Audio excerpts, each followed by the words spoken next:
Hello friends, trading simplifier आपके लिए लेके आया है एक और लर्निंग वीडियो।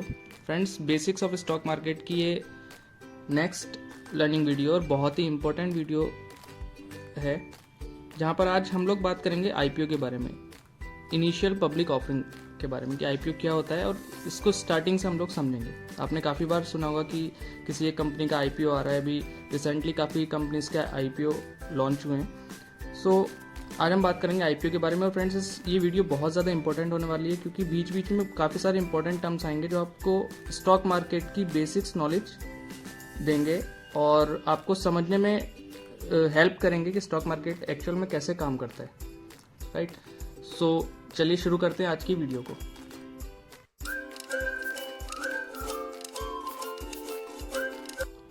चलिए फ्रेंड्स, इस वीडियो को हम शुरू करते हैं एक छोटी सी स्टोरी। वो छोटी सी स्टोरी में काफ़ी सारे टर्म्स आएंगे और वहीं से आपको पता लगेगा कि आईपीओ एक्चुअल में होता क्या है। राइट, तो चलिए मानिए एक एंटरप्रेन्योर है, ठीक है। तो उसके मन में या उसके दिमाग में एक आइडिया आता है, बिजनेस आइडिया आता है कि वो मैन्युफैक्चरिंग करेगा कोई डेकोरेटिव आइटम्स की।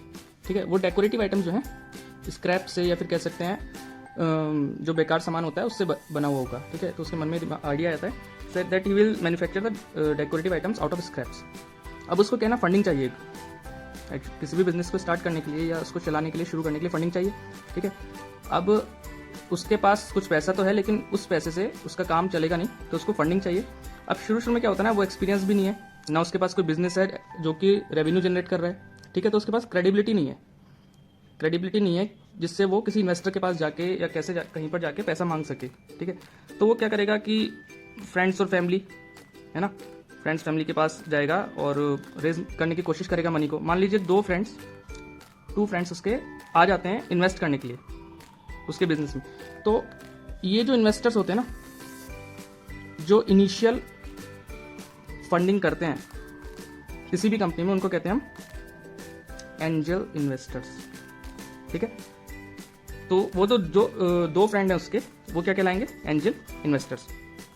एंजल इन्वेस्टर को जरूरी नहीं है कि उसके फ्रेंड ही हो, और कोई भी हो सकते हैं, लेकिन एंजल इन्वेस्टर्स वो इन्वेस्टर्स होते हैं जो बिल्कुल इनिशियल स्टेज में जो बिजनेस होते हैं ना, उनको फंड करते हैं।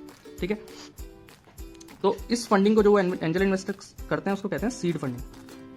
जो बिल्कुल स्टार्टिंग में किसी बिजनेस को स्टार्ट करने के लिए चाहिए होती है उसको क्या कहते हैं हम लोग, सीड फंडिंग। और इसके बदले में जो सीड फंडिंग उन इन्वेस्टर्स ने दी है, मान लो टोटल मिला के जो है 5 करोड़ रुपीस इकट्ठा हो गया है, सब लोगों ने, तीनों ने मिला के 5 करोड़ रुपये इकट्ठा कर लिए हैं। तो अब जो है वैल्यूएशन जो है कंपनी की, जो उन्होंने कंपनी बना ली है, किस चीज़ की कंपनी है, डेकोरेटिव आइटम्स बनाने की आउट ऑफ स्क्रैप्स। वैल्यूएशन कितनी है कंपनी की, 5 करोड़ मान लेते हैं। काफी सारे इसमें फाइनेंशियल टर्म्स बीच में होंगे, लेकिन हम सिंपल तरीके से अगर माने तो 5 करोड़ है। तीनों को जो है ना एक शेयर सर्टिफिकेट मिलेगा, तीनों को उस कंपनी के आपस में शेयर्स बांट दिए जाएंगे। अभी शेयर्स कैसे मिलेंगे, कैसे बनेंगे, उसके बारे में बात करते हैं। शेयर को इश्यू करने का जो प्रोसेस है ना बहुत ईजी है। मान लीजिए उन्होंने एज्यूम कर लिया कि ₹10 का एक शेयर हम लोग मानते हैं, तो टोटल नंबर ऑफ शेयर्स कितने होंगे, अगर वैल्यूएशन 5 करोड़ है तो टोटल नंबर ऑफ शेयर्स कितने होंगे, 50 लाख। ठीक है, 50 लाख शेयर्स वो आपस में बांट लेंगे। अब वो कितना किसको मिलेगा, क्योंकि आइडिया जो है एंटरप्रेन्योर का है, वो उस ना सिचुएशन में हम लोग नहीं जाते हैं। 50 लाख शेयर जो है, 10 रुपए का अगर एक शेयर मानते हैं तो वो 5 करोड़ वैल्यूएशन के हिसाब से 50 लाख शेयर होंगे, वो आपस में तीनों को बढ़ जाएंगे। अगर वो वही शेयर हम लोग 5 रुपए का मानते हैं उसका, तो 1 करोड़ शेयर हो जाएंगे। ठीक है, वो 1 करोड़ शेयर बढ़ जाएंगे। तो ये जो इनिशियल हम शेयर की वैल्यू लगा रहे हैं, एक शेयर की वैल्यू उस कंपनी की, इसको क्या कहते हैं, फेस वैल्यू। ठीक है, तो ये क्या होती है, फेस वैल्यू। और ये फेस वैल्यू जो है ना कुछ भी हो सकती है। 10 रुपए का एक शेयर लगाए तो 50 लाख शेयर हुए। ठीक है, और 5 रुपए का एक शेयर लगाए तो 1 करोड़ शेयर हुए। इसको क्या कहते हैं इनिशियली, फेस वैल्यू। ऑलराइट, अब क्या, वो फंडिंग उनको मिल गई और वो कंपनी स्टार्ट हो गई। ठीक है, बिजनेस स्टार्ट हो गया उनका। एक मैन्युफैक्चरिंग यूनिट उन्होंने लगा दी कहीं पर और अपना एक स्मॉल स्केल का बिजनेस स्टार्ट कर लिया। रेवेन्यू स्टार्ट हो गया, जनरेट होना, प्रॉफिट आना शुरू हो गया कंपनी का 2 साल के बाद धीरे धीरे। और जो एंटरप्रेन्योर था, जो इनिशियली नील एक्सपीरियंस के साथ था, उसे कुछ एक्सपीरियंस भी हो गया, नॉलेज भी हो गया कि बिजनेस कैसे काम करता है। ठीक है, और दूसरी चीज क्या आ गई, क्रेडिबिलिटी आ गई उसके पास। क्यों, क्योंकि उसका बिजनेस जो है रेवेन्यू जनरेट कर रहा है, क्रेडिबिलिटी उसके पास आ गई। लेकिन अब वो चाहता है कि उसकी जो बिजनेस है, मैन्युफैक्चरिंग यूनिट और बढ़े और उसका जो बिजनेस थोड़ा सा और एक्सपेंड हो। ठीक है, वो चाहता है कि कुछ स्टोर्स जो हैं और उसके रिटेल स्टोर्स खुल जाएं सिटी के अंदर, 1-2 स्टोर और खुल जाएं, तो वो एक्सपेंड करना चाहता है अपना बिजनेस। ठीक है, उसने उस प्लान बनाया, अपने जो दूसरे एंजल इन्वेस्टर थे उनके साथ मिलकर प्लान बनाया और एस्टिमेट किया कि उसको एक मैन्युफैक्चरिंग यूनिट के लिए और 2-3 रिटेल स्टोर खोलने के लिए, मान लो 3 रिटेल स्टोर्स को उस सिटी में खोलने, उसके लिए उसको कुछ 7 करोड़ रुपीस की रिक्वायरमेंट है। ठीक है, तो अब उसने क्या किया, इन्वेस्टर्स के पास जाके अपना प्लान जो है वो बताना शुरू किया। जो फंडिंग देते हैं, ऐसे इन्वेस्टर्स फंडिंग देते हैं, ऐसे इन्वेस्टर के पास जाके उसने प्लान बताना शुरू किया कि 7 करोड़ रुपए उसको चाहिए। अब उसके पास क्रेडिबिलिटी है क्योंकि रेवेन्यू जनरेट हो रहा है उसका बिजनेस से, रनिंग बिजनेस है, तो easy for him to access some investors. उसके पास अब रेवेन्यू है, ठीक है, बिजनेस से रेवेन्यू जनरेट हो रहा है। तो ऐसे इन्वेस्टर जो अब उसको पैसा देंगे, ठीक है, ऐसे इन्वेस्टर जो अब उसकी कंपनी में इन्वेस्ट करेंगे, उनको क्या कहते हैं हम? वेंचर कैपिटलिस्ट, ठीक है, वेंचर कैपिटलिस्ट या फिर वीसी। और इस फंडिंग को, जो ये फंडिंग 7 करोड़ की आएगी, इसको क्या कहेंगे?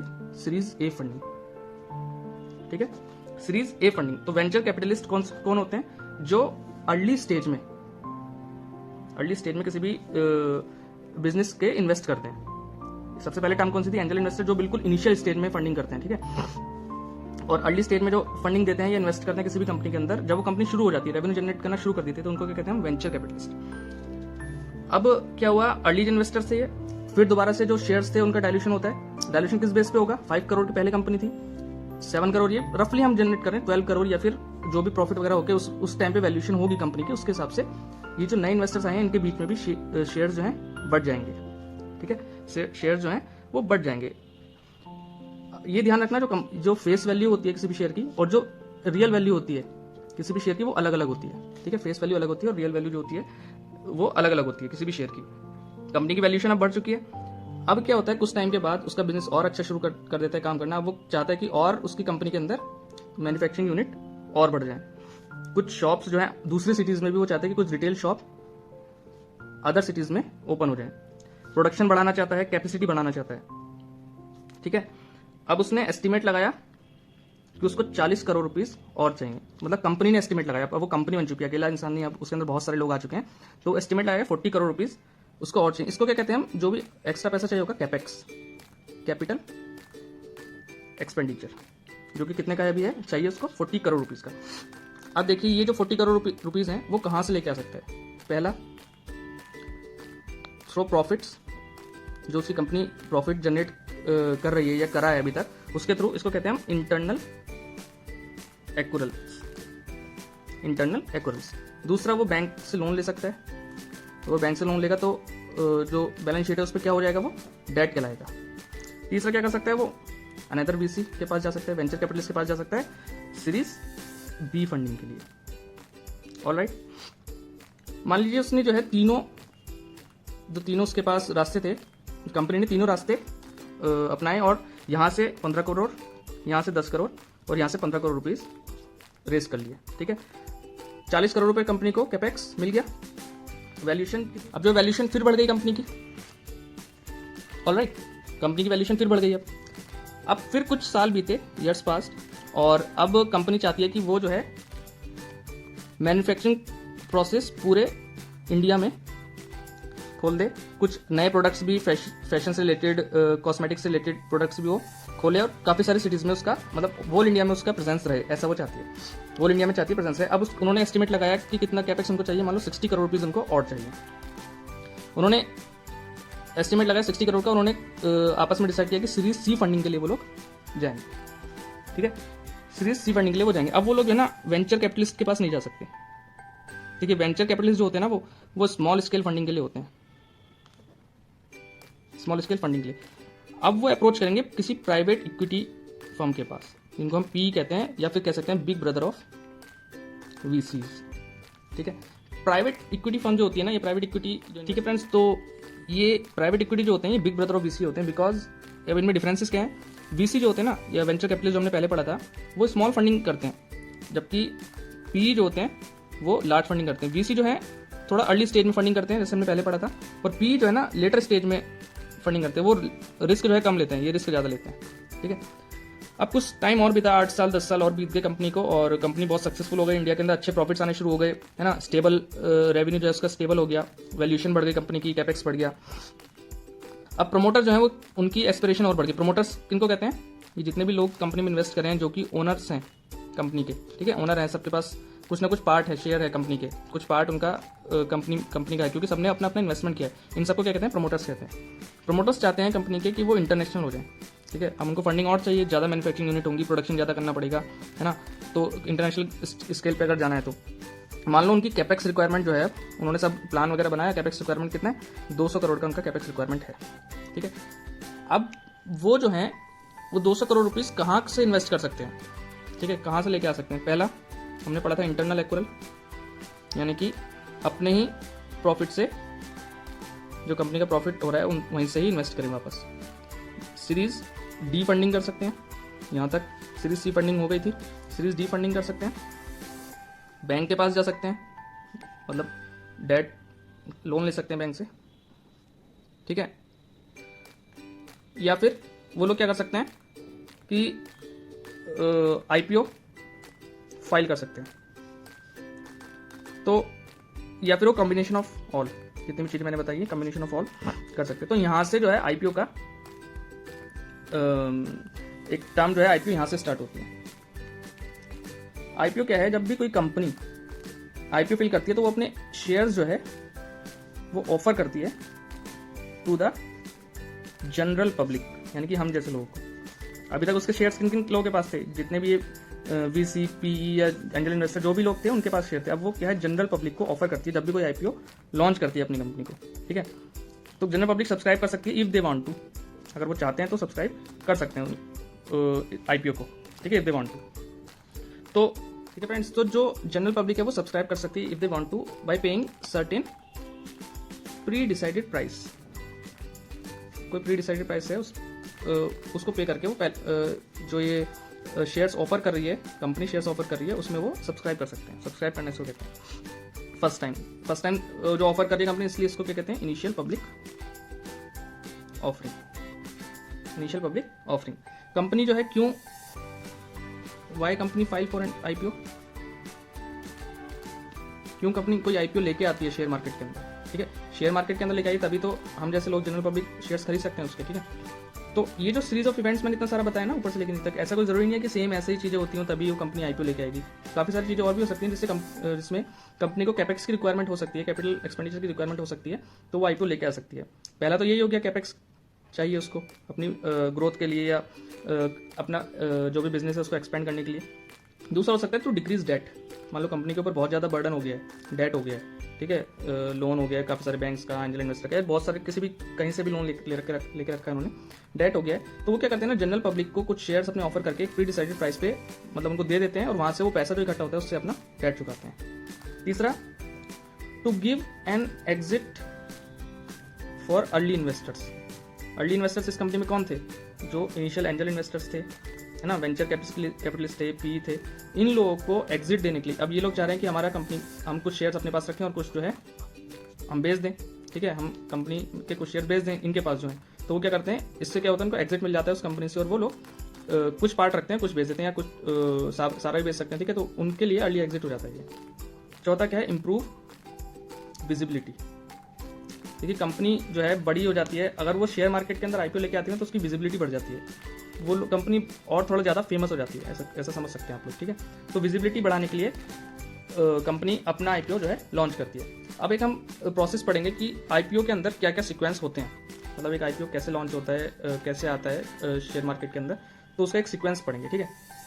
तो सबसे पहले तो पढ़ेंगे कि सीक्वेंस क्या होता है आईपीओ का, एक प्रोसेस जो है, किसी भी जो भी आईपीओ आता है कहीं भी, तो उसका एक प्रोसेस क्या है। देखिए सबसे पहले जो कंपनी है वो अप्लाई करती है सेबी को, सेबी हमने पढ़ा था रेगुलेटर है, ठीक है, security and exchange board of India, सभी डॉक्यूमेंट्स वगैरह के साथ वो अप्लाई करती है सेबी को आईपीओ के लिए। वहाँ से उसको मतलब परमिशन मिलती है एक तरीके से, सेबी जो है परमिट करता है उसका आईपीओ लेके आने के बाद, सारी डॉक्यूमेंट्स वगैरह चेक करने के बाद, फिर जो है कंपनी अपना ये जो डॉक्यूमेंट्स के साथ ना एक DRHP भी देती है कंपनी जो है सेबी को। DRHP क्या होता है, ड्राफ्ट रेड हेयरिंग प्रोस्पेक्टस, एक तरीके से समझ लीजिए कंपनी की कुंडली होती है ये। कोई भी इन्वेस्टर जो इनिशियली किसी भी आईपीओ को में इन्वेस्ट करना चाहता है वो इस प्रोस्पेक्टस को, ये जो डॉक्यूमेंट होता है ना, ये पब्लिकली अवेलेबल रहता है। आईपीओ हम जब किसी भी ब्रोकर के थ्रू आईपीओ में पार्टिसिपेट करते हैं, आईपीओ में इन्वेस्ट करते हैं ना, तो उससे पहले हम लोग को ये जरूर पढ़ना चाहिए, ये पब्लिकली अवेलेबल रहता है। ये इसमें क्या क्या चीज़ें बताते हैं, मोटा मोटा बता देता हूँ आपको। इसमें एक तो एस्टिमेटेड साइज बताता है आईपीओ का कितने करोड़ का आईपीओ, 500 करोड़ का, जैसे अभी LIC का आईपीओ आया था कुछ टाइम पहले 20,000 करोड़ रुपए का था, मदर ऑफ ऑल आईपीओ उसको बताया गया था क्योंकि सबसे बड़ा आईपीओ था अभी तक का वो, ठीक है। एस्टिमेटेड नंबर ऑफ शेयर्स, कितने शेयर्स जो हैं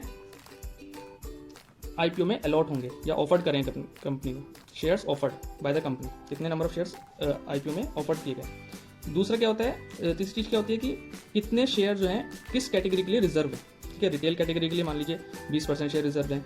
एफआईआई के लिए जो फॉरेन इंस्टीट्यूशनल इन्वेस्टर्स होते हैं, पिछली वीडियो में हमने जाना था एफआईआई डीआई कौन होते हैं, आपने नहीं देखी है तो प्लीज़ जाके देखिए, क्योंकि बेसिक्स जो है ये एक सीरीज़ है। ठीक है, सीरीज़ में आप जब तक पिछली वीडियो नहीं देखेंगे तब तक आगे वाली वीडियो का आपको थोड़ा समझने में प्रॉब्लम होगी, तो पहले पिछली वाली वीडियो आप जरूर देखिए।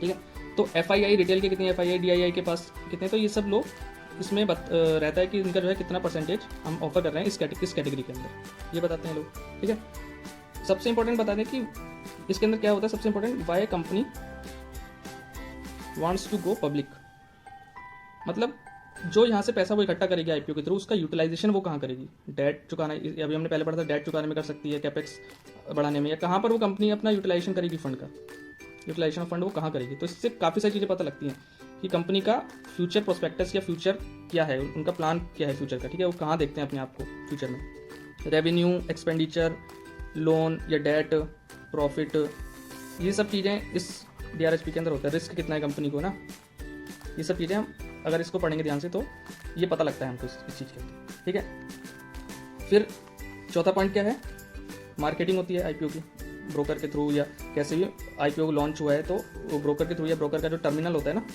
ट्रेडिंग टर्मिनल उसको कहते हैं, इसके बारे में पढ़ेंगे हम आगे। ट्रेडिंग टर्मिनल जो होता है जैसे ग्रो है या जीरोधा है, यहाँ पे इन ब्रोकर्स के थ्रू जाके हम लोग कर सकते हैं। ठीक है, तो यहाँ से पता लगता है हम लोग मार्केटिंग हो गई आईपीओ की। उसके बाद क्या होता है, वैसे ही पहले ही हो जाता है, प्राइस बैंड फिक्स होता है, किसी भी आईपीओ का प्राइस बैंड फिक्स होता है। ठीक है, दो तरीके से हो सकता है प्राइस बैंड, या तो फिक्स प्राइस हो बिल्कुल, मान लो कोई आईपीओ लेके आ रहे हैं, वो लोग कह रहे हैं कि हम जो है 200 रुपीज़ पर शेयर में ऑफर करेंगे। ठीक है, एक शेयर 200 रुपये की, या वो बैंड बना सकते हैं, वो कह रहे हैं कि अपर लिमिट जो रहेगी हमारी, लोअर लिमिट रहेगी 180 और अपर लिमिट रहेगी 200 रुपीज़। तो आप इस बैंड के बीच में किसी भी प्राइस पे उस आईपीओ के शेयर्स को सब्सक्राइब करने के लिए अप्लाई कर सकते हैं। राइट, फिर क्या करते हैं लोग, सब्सक्राइब करते हैं, सब्सक्रिप्शन होता है। सब्सक्रिप्शन के बाद क्या होता है, अलॉटमेंट होता है। सब्सक्रिप्शन में भी दो चार चीज़ें में समझ लीजिए। सब्सक्रिप्शन जब होता है तो हम देख सकते हैं कि उसका सब्सक्रिप्शन कितना परसेंटेज हुआ है। रिटेल कैटेगरी में मान लीजिए कितना गुना हुआ है, ये हम जान सकते हैं। 2 मल्टीप्लाई 2 गुना हुआ है, 3 गुना हुआ है, मतलब रिटेल कैटेगरी में जितनी उन्होंने ऑफर किए हैं उसका दुगना सब्सक्रिप्शन हो चुका है। अंडर सब्सक्रिप्शन भी हो सकता है ना, ओवर सब्सक्राइब भी हो सकता है। मान लीजिए कंपनी ने शेयर जो ऑफर किए हैं वो 1 लाख शेयर ऑफर किए हैं। ठीक है, लेकिन सब्सक्रिप्शन कितने लोगों ने कर लिया है, 2 लाख शेयर्स के लिए लोगों ने सब्सक्रिप्शन कर लिया, तो कितना गुना, 2 गुना। तो जो आईपीओ को हम कहेंगे कि वो ओवर सब्सक्राइब हो गया।